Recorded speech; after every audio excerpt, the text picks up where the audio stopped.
রাশিয়ার ওপর আবারও চটলেন মার্কিন প্রেসিডেন্ট ডোনাল্ড ট্রাম্প। দ্বিতীয় দফায় আরোপ করতে চান মার্কিন নিষেধাজ্ঞা।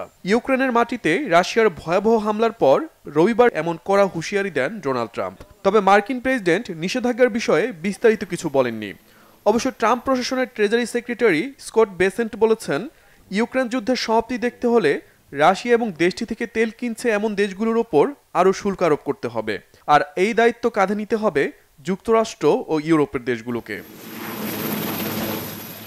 স্কট বেসেন্ট মনে করেন, রাশিয়া ইউক্রেন যুদ্ধের ভবিষ্যৎ নির্ভর করছে রাশিয়ার অর্থনীতি এবং ইউক্রেনের সামরিক বাহিনী কতদিন টিকবে তার ওপর। আর রুশ প্রেসিডেন্ট ভ্লাদিমির পুতিনকে আলোচনার টেবিলে বসাতে হলে রাশিয়ার অর্থনীতিতে ধস নামাতে হবে। আর এজন্য রাশিয়া থেকে তেল কেনে এমন দেশকে প্রধান লক্ষ্যবস্তু করে শুল্ক আরোপে বার্তা দেন তিনি।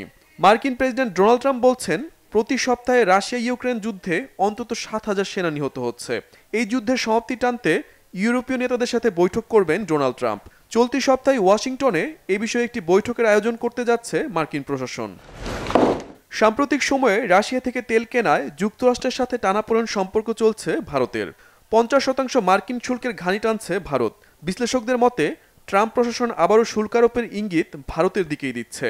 আর এমনটি হলে বড় ধরনের ধাক্কা খাবে ভারতের অর্থনীতি। দেশকে রক্ষা করতে শেষ পর্যন্ত রাশিয়া থেকে তেল কেনা বন্ধ করবে কি মোদি সরকার? Shahid Arafat, Bangla vision news desk.